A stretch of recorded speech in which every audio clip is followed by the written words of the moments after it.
Video के साथ राव कमर रिजवान तमाम दोस्तों को खुश आमदीद कहता है। दोस्तों, डॉक्टर जाकिर नाइक इस्लाम के बेहतरीन तर्जुमान और मुबल्लिग इस्लाम के तौर पर पूरी दुनिया में शोहरत रखते हैं। उनकी तबलीग का तरीक़ाकार रिवायती मौलवियों की तरह नहीं है, बल्कि वो इस्लाम की तबलीग के लिए इंग्लिश, उर्दू, हिंदी और दीगर जुबानों में लेक्चर्स का एहतमाम करते हैं और उन लेक्चर्स के इख्तिताम पर सवाल जवाब का सेशन होता है। बहुत बार ऐसा हुआ है कि कोई गैर मुस्लिम उनके सेशन में आया और सवाल करने लगा और उसने अपनी जानिब से बड़ा मुश्किल सवाल किया, मगर जब डॉक्टर जाकिर नाइक ने जवाब दिया तो वो जवाब जानने के बाद वहीं पर खड़े खड़े मुसलमान हो गया। ऐसे ही एक सेशन में डॉक्टर जाकिर नाइक से एक ईसाई लड़की ने 3 सवाल किए और कहा कि अगर वो इन तीनों सवालों के जवाब दे देते हैं तो वो ईसाई खातून वहीं खड़े खड़े इस्लाम कबूल कर लेगी। उसने भरी महफिल में डॉक्टर जाकिर नाइक को चैलेंज करते हुए एक सवाल किया कि जब मुसलमान हज या उम्रा करने जाते हैं तो वहाँ से आबे जमजम और खजूरें लेकर आते हैं और लोगों में बांटते हैं। इसी तरह जब हिंदू अपने मंदिरों में जाते हैं और वहाँ से वापसी पर प्रसाद लेकर आते हैं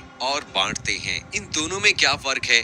मुझे तो ये दोनों अमल एक जैसे लगते हैं। फिर उसने दूसरा सवाल किया कि मर्द मर्द के साथ और औरत औरत के साथ जिनसी ताल्लुक कायम क्यों नहीं कर सकती, और फिर जिनसी ताल्लुक कायम करने के लिए शादी करना क्यों जरूरी है। उसी ईसाई औरत ने तीसरा और आखिरी सवाल ये किया, जन्नत में अम्मा हवा के कहने पर हजरत आदम अलैहिस्सलाम ने गंदम खा ली थी, जिसकी वजह से उन्हें आज तक सजा भुगतनी पड़ रही है। सारी खवातीन को बच्चे पैदा करने की जिम्मेदारी दे दी गई, औरत को ही क्यों इस दर्द से गुजरना पड़ता है? क्या ये सच है कि औरत को बच्चा जनने की तकलीफ इसलिए दी गई कि हजरत आदम ने अम्मा हवा के कहने पर गलती से गंदम खा ली थी? इस गलती की सजा के तौर पर सारी दुनिया की औरतों को ये दर्द सहना पड़ता है। दोस्तों, उस खातून ने डॉक्टर जाकिर नाइक को मुखातिब करते हुए कहा कि मेरे ये 3 सवाल आपके लिए चैलेंज के तौर पर हैं। अगर आप मेरे इन 3 सवालों का जवाब दे दें तो मैं यही मजमे में इस्लाम कबूल कर लूंगी। डॉक्टर जाकिर नाइक ने माइक पर आकर उस खातून को क्या जवाब दिए, इल्म की बात की आज की इस वीडियो में आपको बताएंगे। लेकिन वीडियो में आगे बढ़ने से पहले आपसे गुजारिश है कि अगर आपने अभी तक हमारा चैनल सब्सक्राइब नहीं किया है तो अभी सब्सक्राइब करें, साथ में बेल आइकॉन को जरूर प्रेस करें ताकि लेटेस्ट अपलोड होने वाली हमारी वीडियोस का नोटिफिकेशन आपको बर वक्त मिलता रहे। वीडियो को लाइक करें, शेयर करें अपने दोस्तों के साथ ताकि उन तक भी ये अहम मालूमात पहुंचती रहें। दोस्तों, डॉक्टर जाकिर नाइक उस खातून के सवाल खत्म होते ही अपने मखसूस अंदाज में उठे, माइक के सामने आए और उस खातून के सवालों के जवाब देने का सिलसिला शुरू किया। उन्होंने कहा कि हमारी बहन ने बड़ा अच्छा सवाल किया है। सबसे पहले बात करते हैं प्रसाद खाने और हज उम्रा से आने वाले वापस लोगों की कि जो खजूर और आबे जमजम लेकर आते हैं कि इनमें क्या फर्क है। फिर उन्होंने कहा कि हिंदुओं के मुताबिक प्रसाद उनके भगवानों को खिलाने के लिए होता है, लिहाजा जब हिंदू प्रसाद बांटते हैं तो उनका मकसद भगवान को खिलाना होता है। वो ये सोच रहे होते हैं कि वो भगवान को खाना खिला रहे हैं, जबकि हकीकी खुदा जिसे आज तक हिंदू लोग पहचान ही नहीं सके हैं, उसे खाने की जरूरत नहीं होती। अल्लाह ताला कुरान पाक की सूरह इनाम में फरमाते हैं, अल्लाह सबको खिलाता है मगर अल्लाह को किसी के दिए की जरूरत नहीं। किस इंसान में इतनी ताकत और जुर्रत है कि वो अल्लाह को खिलाने का सोच सके या ऐसी बात कर सके? फिर डॉक्टर जाकिर नाइक ने कहा कि कुरान पाक में 3 से 4 मर्तबा मुतनब्बे किया गया है कि गैरुल्लाह के नाम से मंसूब करके खिलाया गया खाना हराम होता है। चूँकि प्रसाद भी गैरुल्लाह के नाम से मंसूब होता है, इसलिए वो मुसलमानों के लिए हराम है। फिर डॉक्टर जाकिर नाइक ने कहा कि हम हज या उम्रा से वापस आते हुए जो लोग खजूर या आबे जमजम लेकर आते हैं, उनको खाते हुए ये कभी नहीं सोचते कि हम अल्लाह को खिला रहे हैं। और सऊदी अरब का मशहूर फल खजूर है, इसलिए हर मुसलमान वहाँ से खजूरें लाता है और ये कभी नहीं कहता कि ये मैं अल्लाह को खिला रहा हूँ, नाउजुबिल्लाह। फिर उन्होंने कहा कि अगर कोई हिंदू खजूर प्रसाद के नाम पर देगा तो वो भी हराम है, क्योंकि वो गैरुल्लाह के नाम से मंसूब है, इसलिए वो मुसलमानों के लिए खाना हराम है। डॉक्टर जाकिर नाइक ने उस खातून को मुखातिब करते हुए कहा कि बहन, ये आपके पहले सवाल का जवाब था। अब मैं आता हूँ आपके दूसरे सवाल की जानिब कि आपका दूसरा सवाल ये था कि इस्लाम में होमोसेक्सुअलिटी यानी हम जिन्स परस्ती क्यों गलत है, मर्द मर्द से और औरत औरत से ताल्लुक क्यों नहीं रख सकती। इसके बारे में डॉक्टर जाकिर नाइक ने कुरान पाक का हवाला देते हुए कहा कि अल्लाह ताला कुरान पाक में इरशाद फरमाता है कि जिना के करीब भी मत जाओ, ये बेहयाई और बुरा रास्ता है। एक और जगह फरमाया, और तुम मर्दों के साथ जिनसी ताल्लुक रखते हो यानी तुम हद से गुजरते हो, बिला शुबा ये बेहयाई है।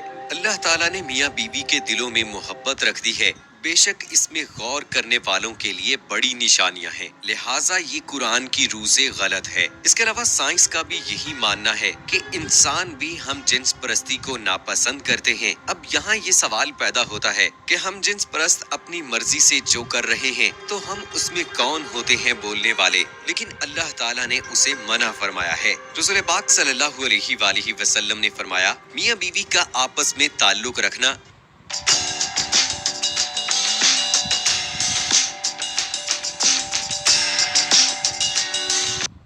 دراصل ایک عبادت ہے۔ سائنس کہتی ہے کہ اگر ان دو لوگوں کا موازنہ کیا جائے جن میں ایک ہم جنس پرستی کرنے والا شخص جبکہ دوسرا شادی کرنے والا شخص ہو تو دونوں میں سے شادی شدہ شخص زیادہ خوشحال زندگی گزار رہا ہوگا۔ پوری دنیا کو یہ اب بات سمجھ آ رہی ہے کہ یہ غلط ہے، لیکن بھارت میں ابھی بھی اس کو فروغ دیا جا رہا ہے۔ اس سوال کے جواب کے آخر میں انہوں نے کہا کہ ہم جنس پرستی آپ کو جہنم میں لے جائے گی۔ پھر ڈاکٹر ذاکر نائک نے تیسرے سوال کے جواب میں کہا کہ یہ بات بالکل غلط ہے کہ حضرت اماں حوا کے کہنے پہ حضرت آدم علیہ السلام نے گندم کا جو دانہ کھا لیا تھا اس کی سزا آج تک خواتین کو مل رہی ہے، بچہ جننے کی صورت میں۔ انہوں نے کہا کہ ایسا بائبل میں لکھا گیا ہے کہ جس کی وجہ سے عیسائی کہتے ہیں کہ عورت کو بچہ پیدا کرنے کی تکلیف سے اسی لیے دوچار کیا گیا ہے، لیکن اسلام میں ایسا کہیں بھی نہیں کہا گیا کہ اس غلطی کی ذمہ دار اماں حوا تھیں، بلکہ ہر جگہ پر دونوں ہی کو برابر قصوروار ٹھہرایا گیا۔ قرآن پاک میں 3 جگہوں پر ایسا کہا گیا ہے کہ اس غلطی کی ذمہ داری دونوں پر ڈالی گئی تھی۔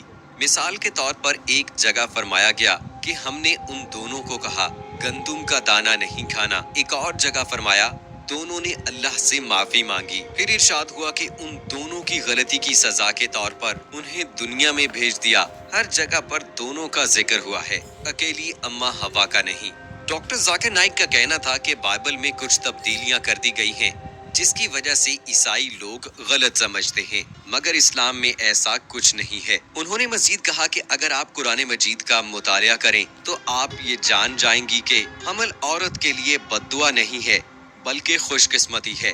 سورہ نساء میں اللہ تعالیٰ کا فرمان ہے کہ اپنی عورت کا خیال رکھو اور ان کے ساتھ اچھے طریقے سے پیش آؤ۔ ڈاکٹر ذاکر نائک نے حدیث مبارکہ صلی اللہ علیہ وآلہ وسلم کا حوالہ دیتے ہوئے کہا کہ ایک صحابی نے ایک مرتبہ رسول پاک صلی اللہ علیہ وآلہ وسلم سے دریافت کیا، یا رسول اللہ میں اپنے ماں باپ میں سے کس سے زیادہ ادب سے پیش آؤں؟ آپ صلی اللہ علیہ وآلہ وسلم نے فرمایا اپنی ماں کے ساتھ۔ اس نے پھر سے یہی سوال کیا، آپ صلی اللہ علیہ وآلہ وسلم نے پھر سے وہی جواب دیا۔ تیسری مرتبہ بھی یہی جواب ملا اور چوتھی مرتبہ آپ صلی اللہ علیہ وآلہ وسلم نے فرمایا اپنے باپ کے ساتھ۔ ڈاکٹر ذاکر نائک نے یہ کہا کہ اس حدیث مبارکہ کا یہ ہرگز مطلب نہیں ہے کہ باپ کا ادب نہ کیا جائے، لیکن اس حدیث مبارکہ میں یہ تلقین کی گئی ہے کہ ماں کا ادب، ماں کی عزت، ماں کا احترام زیادہ کیا جائے۔ آپ نے کہا کہ یہ عورت کو ذمہ اسی لیے دیا گیا ہے۔ آپ بتائیں کہ کیا کوئی مرد بچے کو جنم دے سکتا ہے؟ ہرگز نہیں۔ پھر ڈاکٹر ذاکر نائک نے کہا کہ مجھے امید ہے کہ آپ کو اپنے تمام سوالوں کے جواب مل گئے ہوں گے۔ عورت نے ہاں میں سر ہلایا اور ڈاکٹر ذاکر نائک نے سوال کیا کہ کیا آپ اللہ کو ایک مانتی ہیں؟ اس نے جواب دیا کہ جی ہاں، اللہ ایک ہے۔ پھر ڈاکٹر ذاکر نائک نے کہا کہ کیا آپ حضرت عیسیٰ علیہ السلام کو خدا مانتی ہیں؟ تو اس لڑکی نے کہا کہ نہیں، میں انہیں محض اللہ کا پیغمبر مانتی ہوں۔ پھر ڈاکٹر ذاکر نائک نے سوال کیا کہ کیا آپ محمد صلی اللہ علیہ وآلہ وسلم کو اللہ کا آخری پیغمبر مانتی ہیں؟ اس عورت نے کہا کہ جی ہاں میں مانتی ہوں۔ ڈاکٹر ذاکر نائک نے پھر پوچھا کہ آپ پر مسلمان ہونے کے لیے کسی قسم کا کوئی دباؤ، کوئی پریشر تو نہیں ہے؟ عیسائی عورت نے جواب دیا کہ نہیں، ایسا بالکل نہیں ہے۔ اس طرح ڈاکٹر ذاکر نائک نے اس عورت کو کلمہ توحید پڑھا کر دائرہ اسلام میں داخل کر دیا، اور اس عورت کا ڈاکٹر ذاکر نائک کو چیلنج کرنا اس عورت کے لیے مبارک ثابت ہوا۔ تو دوستو، ڈاکٹر ذاکر نائک وہ انسان ہے جو قرآن اور حدیث بلکہ دوسرے مذاہب کی کتابوں سے حوالہ جات کے ساتھ ایسے مدلل جواب دیتے ہیں کہ سوال کرنے والے دنگ رہ جاتے ہیں۔ دوستو، یہ تھی ہماری آج کی ویڈیو۔ اس ویڈیو کے حوالے سے کمنٹ سیکشن میں اپنی رائے کا اظہار ضرور کیجیے گا۔